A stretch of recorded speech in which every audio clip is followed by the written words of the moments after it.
Hello, this is Yaakov Kronenberg from Jerusalem, and tonight another class in series of classes on Libra rising with Venus in the different signs. Tonight we'll be doing Venus in Scorpio.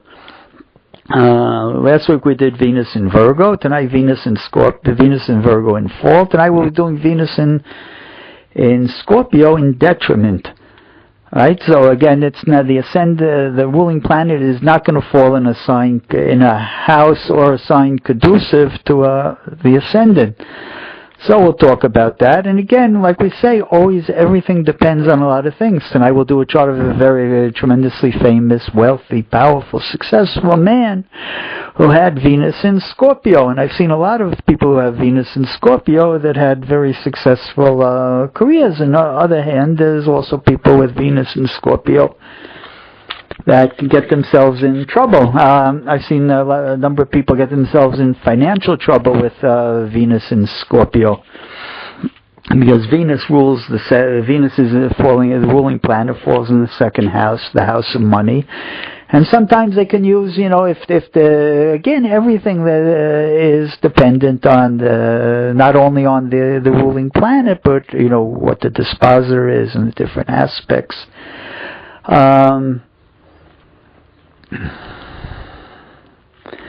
I remember one of the first charts I did was a man who was a tremendously cunning man, who was like a con artist. He was very, very clever man, very attractive, very sophisticated, but he was an inveterate gambler. He couldn't stop gambling, and he was a Libra rising with Venus in Scorpio, and he went through a lot of his own money and other people's money until they could try to get him to be cured. It's a very, very hard process to get out of. So I always remember his chart. But that was an exceptional chart. He had a very, very complicated chart. Tonight we're going to see a very famous man who had it. But in any case, when you have Venus in Scorpio, so Venus is a Martian sign, so it's going to be a tougher Venus than usual. Be a man who is very interested in sexual relations, very interested in affairs and things like that. With Venus in Scorpio, tendency towards jealousy sometimes, tendency towards always Venus in Scorpio. Scorpio is very complicated signs. When you have Venus in Scorpio, there's always complications in relationships. That's what I would say the most prevalent thing of Venus in Scorpio is there's a lot of error, because the Scorpion does everything complicated, right? It's always looking at a million different ways and to do things, so it can be a very complicated sign. That seems to be what I see most from it in the Venus in Scorpio. Plus, it's going to be, again, like I say, it's a water sign. It's in a Martian sign, so it heats up the Venus. The Venus becomes oversexed, and especially if you get a tight Mars aspect to it also, so the person will be very over-sensuous, over libidinous. The person will be very go off in that direction. We're going to see a man tonight who was leaning in that direction. Let's without further ado, let's do his chart too. Was a very famous Jewish man. He was born in the early 1900s, 1915 to be exact. His name is Arthur Miller. He was one of the preeminent playwrights in America. Very successful author, playwright.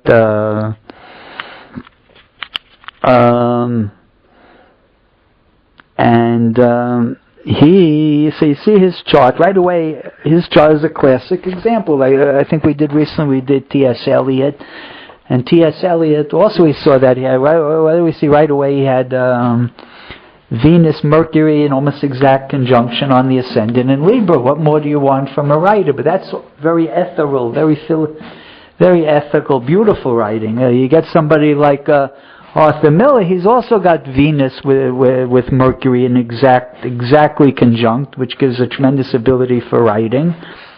Right, his ruling planet is Venus, the planet of love, and exactly conjoined the sefer, the writer, Mercury, the communicator, and so he's also got that, but he's got it in the tough Scorpion sign. So he wrote, seething types of plays and novels where it went into the nitty-gritty of life, much more than, say, someone like T.S. Eliot was very ethereal, very poetic. He was a poet. He wrote poetry.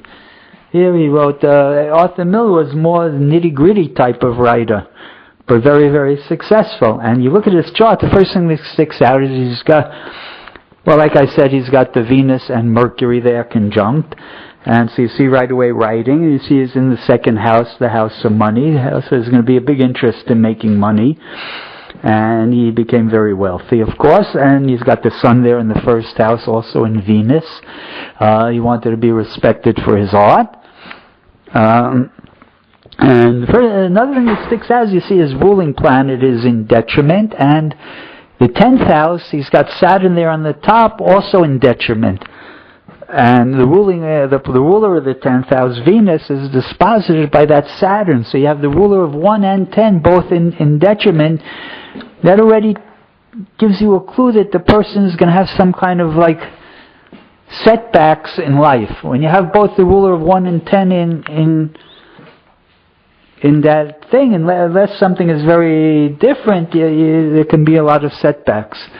So I was trying to look. I said, well, he must have had a setback in life. So I looked at him, and he said his father, when he was young, his father was a tremendously successful man in the garment business. He had over 400 employees, was a well-respected man in the community, very wealthy. They had a chauffeur, everything. And then the stock market, then the Depression came, the Great Depression came, and the father lost all his money, and they went into bankruptcy, and they moved to a low-class neighborhood, and Mr. Miller had to work as menial jobs to get himself through college. And so you see right away there's a crash. But after that he built, and he went from level to level, higher and higher. And so you see a person doesn't necessarily have to crash because you have these indications. He also had problems where, if you see his chart also, you see he's got 4 planets in Leo Aquarius. We always talk about that. That's political signs. And basically his most famous is actually his play that was, when it was originally produced, it wasn't that successful, but eventually became his most reproduced play. A play called The Crucible. It was a political play about accusing people of being members of the Communist Party that the American government did. He wrote a play that became compared it to the witch hunts of Salem in the 1600s, and it became incredibly successful over time. That it's replayed over and over again by different theater groups. And so you see he had this interest in politics, and you see that with the 4 planets in Leo and Aquarius. But in any case, even though he had the Saturn and Venus there, both in detriment, he went on to become quite successful. His marriages were not so great. Again, but you don't see it so much from he had the difficult Venus, and he had the Venus square Mars. Right, so he's very overly sexually libidinous. He had 3 wives, included one of them was Marilyn Monroe, and so you can see that from the Venus-Mars square there.